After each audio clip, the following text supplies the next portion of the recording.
Welcome to the Nike Rise Studio inside TV5 for Nike Rise Live. Ako po si James Velasquez together with Riza Diaz. And Riz, that was an emotional and intense episode 3 of Nike Rise. Fight with heart. Totoo, nakita natin yun with episode number 3. James, may kurot sa puso yun eh. Masakit kasi nakita natin yung iba natanggal na. Pero at the end, makikita mo, tataba din yung puso mo kasi nakikita mong nag-grow. May natututunan itong mga batang ito.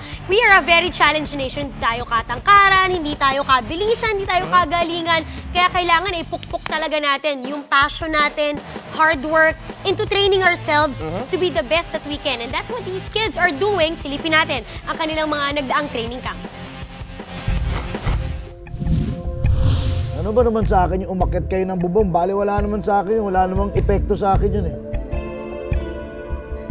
Pero hindi nyo ba naisip lahat ng ginagawa nyo dyan pagsubok? Lalabas sa TV, tanggal itong mga to dahil ewan ko ba anong ginawa, breaking of rules. Tapos ang karir nyo. What do you have to say? Ba't mo ba ginawa yun? Ano? Napasunod ka lang dahil doon napasunod ka lang. Ano nangyari? Sino pa? Gusto magsalita sa inyo? Napasama lang din ko. Kasi nung una hindi po ako talaga ako sumabay. Mag-isa lang po ako sa kwarto. Pero nung pangalawa po, naisip ko po yung baka kung ano po sabihin nila sa akin yun. Wala ka hindi ka sumasama sa amin. Ganun. Baka natakot lang po ako kung ano sasabihin nila. Ayun, kayong mga good boys, kailangan maintindihan nyo yung sitwasyon. Tanggalin tong 8 to, dito na kayo. Pag pinagbigyan natin to, tatanggalin na yung slot nyo.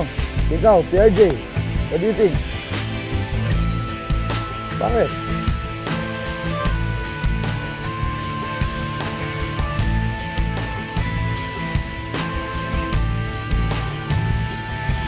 Gusto mo pa rin pagbigyan?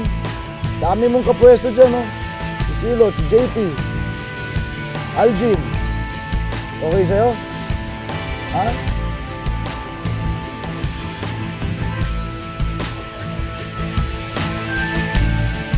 For me, it's all about the team.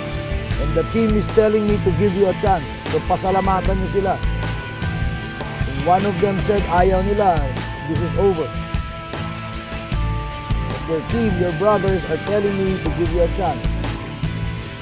So, you're going to get one chance. You're going to be in a very short rope.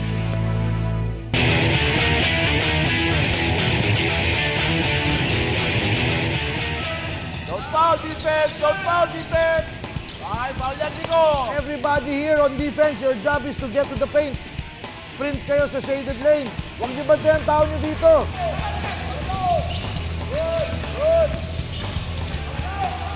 Okay. Hold. Opensa, pabilisan ng score dito. Libre ka na doon, Nelson. Tira mo na.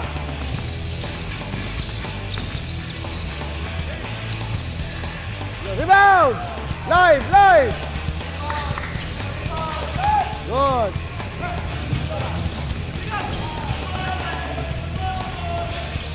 Good.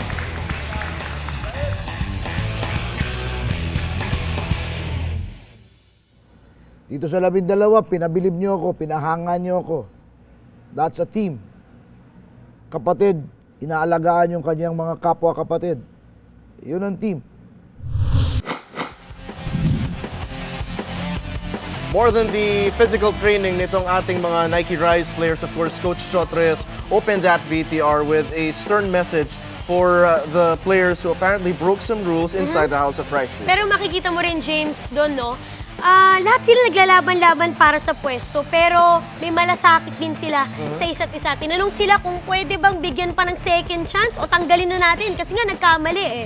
Pero nakita mo yung sagot nito mga bata na to. As early as now, nakikita na nila yung essence nga nung teamwork.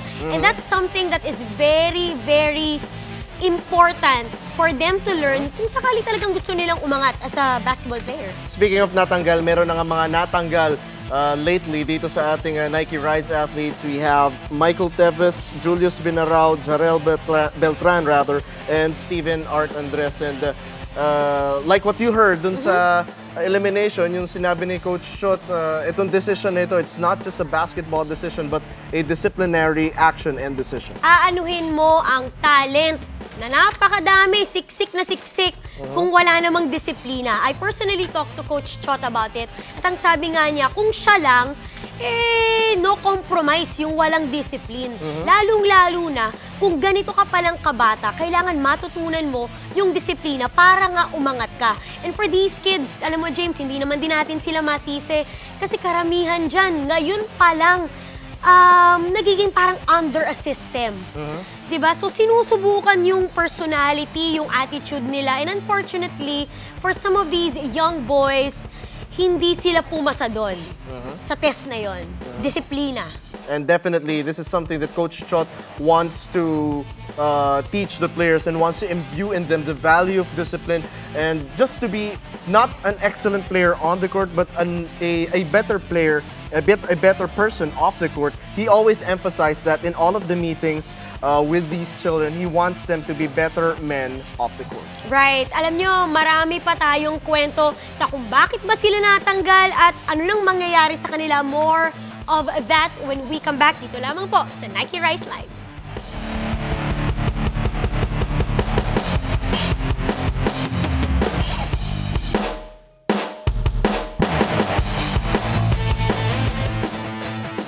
You're still watching Nike Rise Live on TV5, and this is a show where we give you a closer look at the lives of the young Rise athletes, some behind-the-scenes footage, and extra stories. And Riza, itong ilan sa ating mga Nike Rise athletes you got to know personally. Right. Itong ipapakilala ko po sa inyo, nung natanggal siya, isa sa mga pinakanasaktan yung magulang niya. Ang nanay niya may tindahan sa palengke, yung tatay niya, yun ang kasama niya nung mismong araw ng tryout. Sila yung mga isa rin sa mga nasaktan nga nung natanggal sa programa ng Nike Rise, si Kenneth Manuel. Panoorin po natin ito.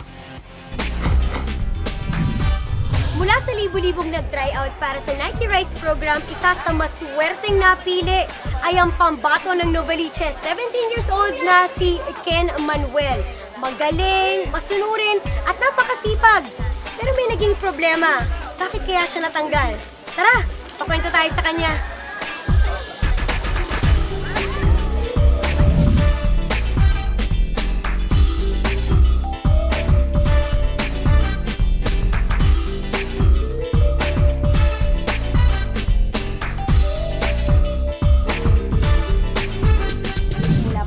Sa Nike Rise at mula sa House of Rise, nandito tayo sa kanilang humble home. Tama ba, Kenneth? Sa mismong inuupuan natin, dito ka natutulog? Opo, dito po. Sa inuupuan po natin, dito po ako natutulog. Hindi Kahit ka kasya dito. Paano? lagpas po yung paa ko, nakapatong po dito. Ang sabi ni ng papa mo kanina, lumalaki ka pa. Opo, lumalaki pa po. Sa 2 weeks po na yun, ang laki po, 2 inch po yung nadagdag. So, nung nag-try out ka, anong height mo? 5'11 po. And then, no...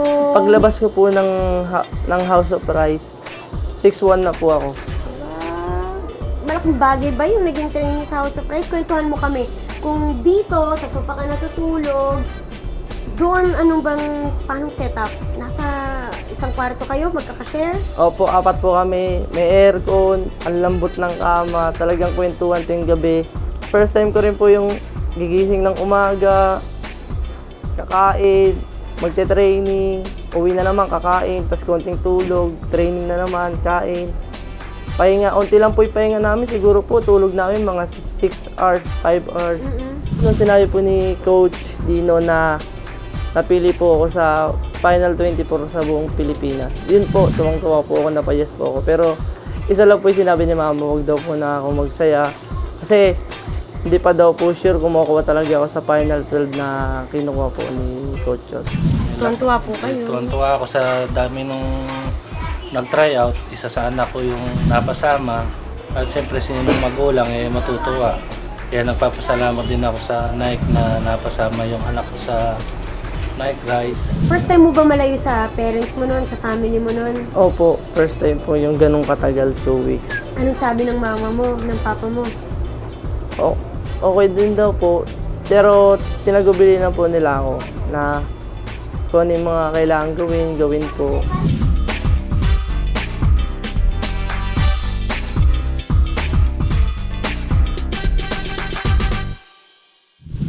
sinabi sa'yo na, Ken, unfortunately, hindi ka na namin pwede isama sa mga susunod pang training. Anong naramdaman mo nun?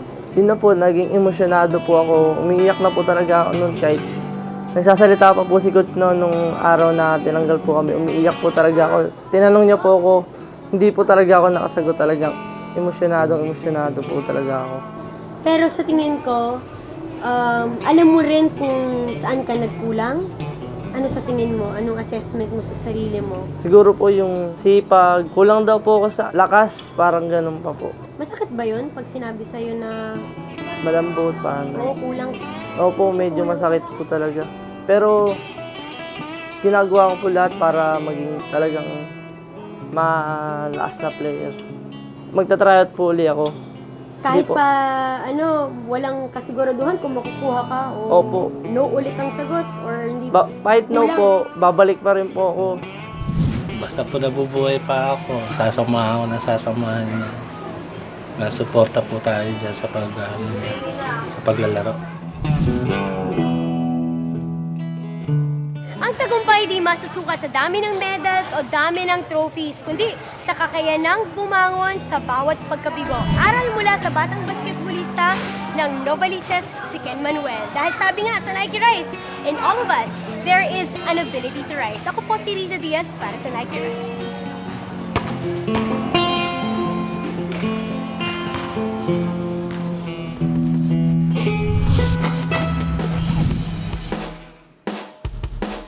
Wow, excellent look dito sa ating young Nike Rise athlete. And I'm sure that the discipline he got from the House of Rise is something that he will carry into any challenge in his life. Alam mo ang sabi ni Coach Chot, ang problema daw dyan kasi kay Ken, medyo malambot pa. He's 17. Okay. Pero ang puso niyan buong-buo. Narinig mo, sabi niya, try out lang daw siya. Susubok siya ulit. And I think a big factor is he's surrounded by good people. Tulad Yes. ng mga magulang niya. Eto naman, ang sunod nating makikilala, yun ang naging problema dahil yung mga nakapaligid sa kanya, hindi siya nagabayan ng sa kung ano ba yung dapat gawin. Bakit natanggal si Art Andres? Isa sa mga pinakapaborito to at pinakamagaling sa Nike Rise program. Ito ang ating alamin. Isa sa pinakamagagaling na manlalaro ng Nike Rise Training Pool ay ang pambato ng Pandakan, 19 anyos na si Art Andres. Pero kamakailan lang, inatanggal na siya. Bakit? Anong naging problema at ano na mangyayari kay Art? Yan ang ating aalamin sa kwentong ito.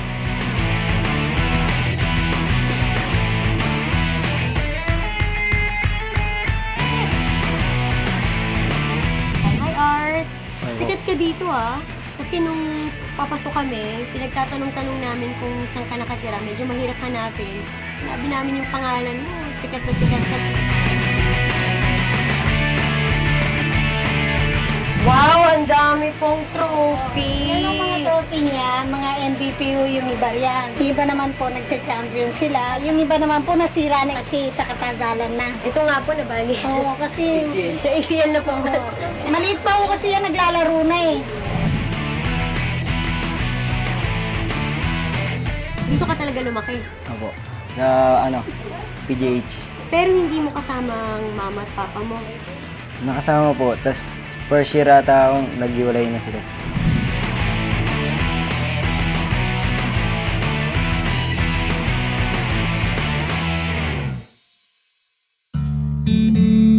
Nung nalaman ng mga kapitbahay mo na kasama ka dun sa Nike Rise, tuntua sila, anong sabi nila? Tuwan-tuwa po sila sa akin. Sinusuportahan nila ako. Tapos yung natanggal ako, naiyak akong umuwi dito eh.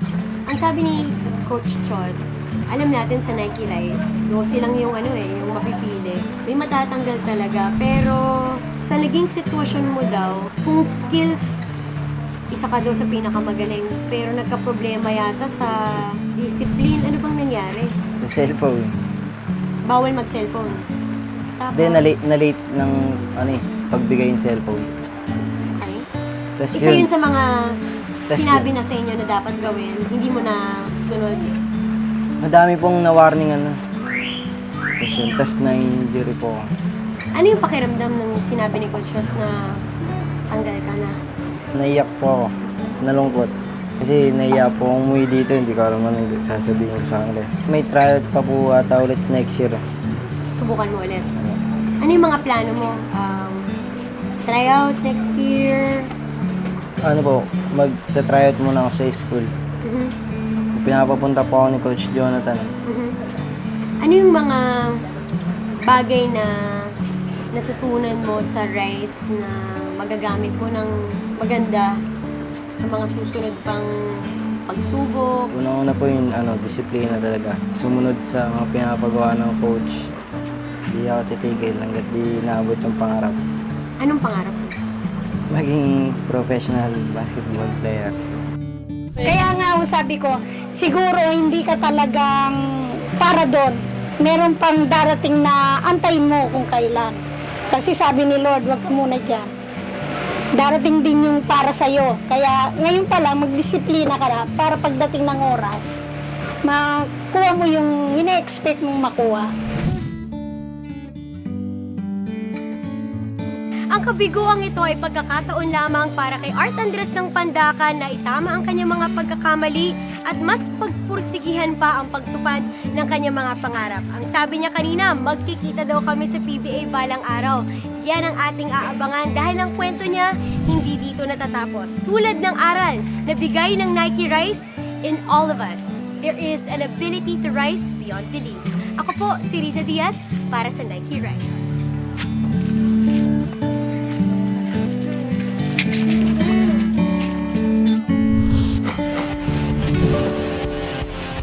James, pangalawa si Art Andres sa 7 magkakapatid at wala nga daw siyang ibang naiisip ang paraan para iahon ang kanilang buhay sa kahirapan kundi ang basketball. Nakita mo yung lola niya? Yun ang sumusuporta sa kanila kaya yan ang gagawing motivation ni Art and I'm very happy kasi ang dami niya kagad natutunan. He hasn't finished school, high school, pero yun nga, dahil sa connection, magta-try out at mukhang mag-aaral muli si Art. Well, definitely the journey does not end there for those who have been eliminated. But hey, up next, someone visited training of the Rise athletes. Ang ating pambansang kamao, Manny Pacman Pacquiao, and the scrimmage against Far Eastern University. Lahat ng yan up next dito lang sa Nike Rise Live. Game faces para sa Nike Rise players. Nakita nyo sina Tope, sina Chini, seryoso and telling the world why they should be part of the Final 12. Oh, tell the world of how good we are Filipinos when it comes to sport. Regardless, so kung mali tayo o nga hindi nga tayo masyadong kagalingan, ang Nike House of Rise, nakita na si Paul George dumating.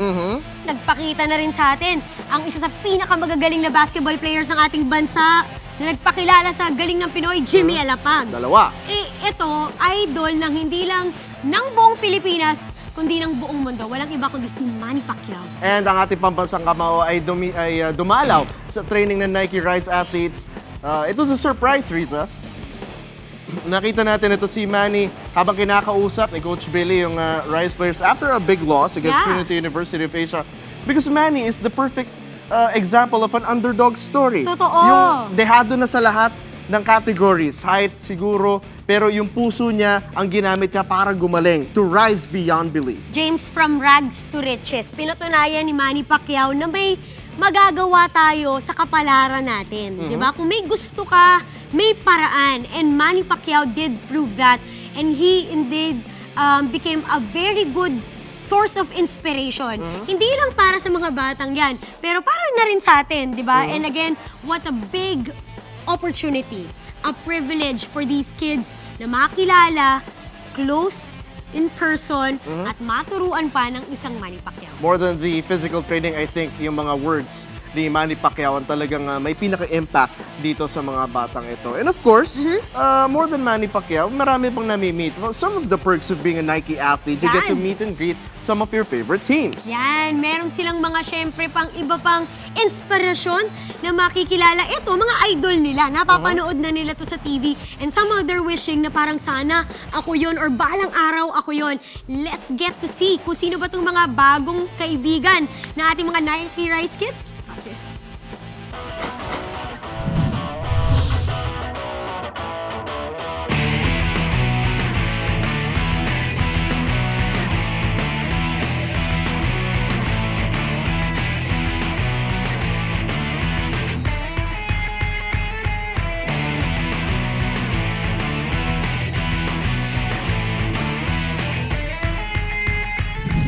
kids, no, Talkatex finally get a chance to up close and personal watch a PBA.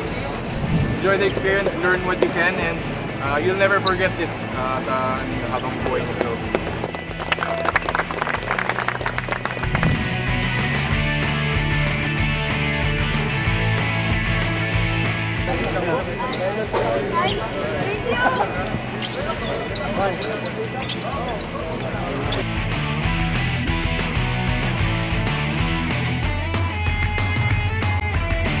Mga bata, good luck sa inyo. Galingan nyo. Mag-pray lang kayo bago maglaro at bigay nyo lang yung best nyo.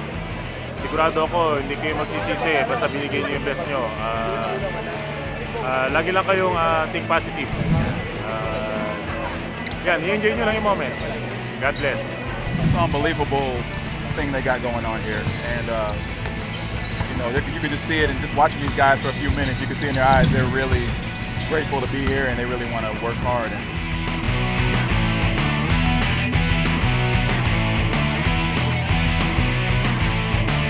I think Rise is the perfect name for this whole thing because, you know, especially knowing where they come from, you know, in your background, you want to rise above it, but then at the same time, remembering that it's not about where you come from, it's where you're going. So it's a great opportunity and make the most of it. James, minsan sa buhay nito mga players ito, parang ganyan din sila, di ba? Nangangarap. And it's a good experience for them also na ibahagi yung naging storya ng kanilang buhay and to share, of course, a little of their knowledge. So we want to thank the Tropang Texters and our players also from FEU for dropping by the Nike House of Rice. But that's not all, Riza. Because up next, some of the best players from the past to the present and even the future in the Legacy Night inside the House of Rice. Mapapanood nyo yan up next dito lang sa Nike Rise Live.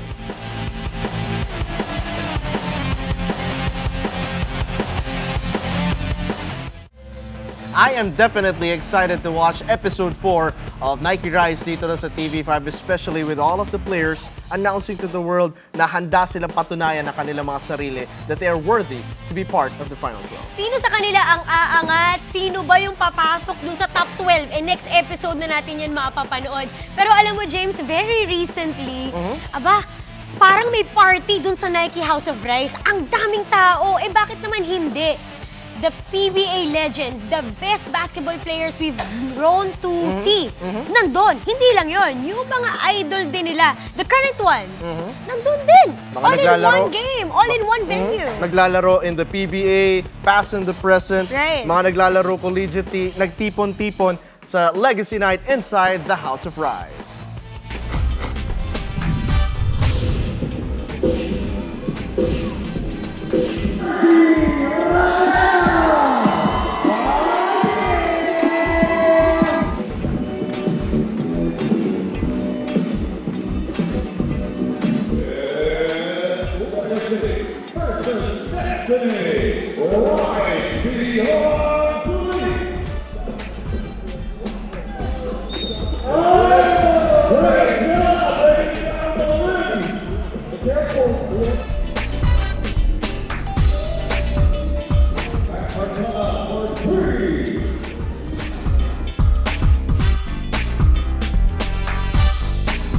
Masaya dahil una, nakasama namin ng mga iba kong mga teammates, ng mga anak namin. And second thing na importante is na nabigyan namin ng saya yung mga nanonood.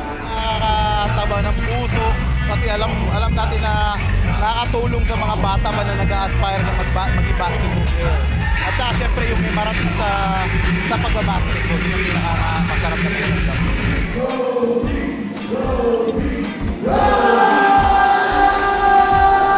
Basketball is amazing. So just seeing the kids earlier, it really wanted me to like play better and motivated me. It's crazy. Like this is not just for us, but it's for the fans watching, for the people supporting us. So just seeing like the people like watching us, seeing like going up against the legends, people I look up to. So just going up against them is really amazing.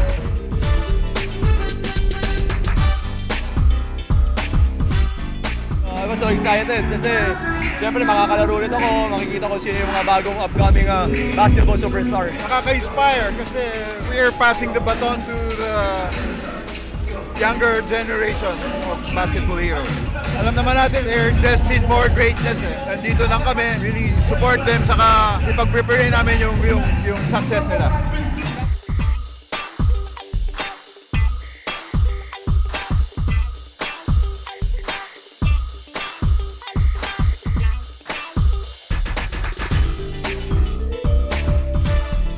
This night was all about celebrating Philippine basketball. It's all about, celebrating our heritage, where we came from, and where we're headed towards. That's why the theme was Legacy versus Destiny. And judging by the, the audience and how engaged they were and the players themselves, I think we achieved that goal. So, we're very happy. Everyone had a great time, and that's the most important thing for us.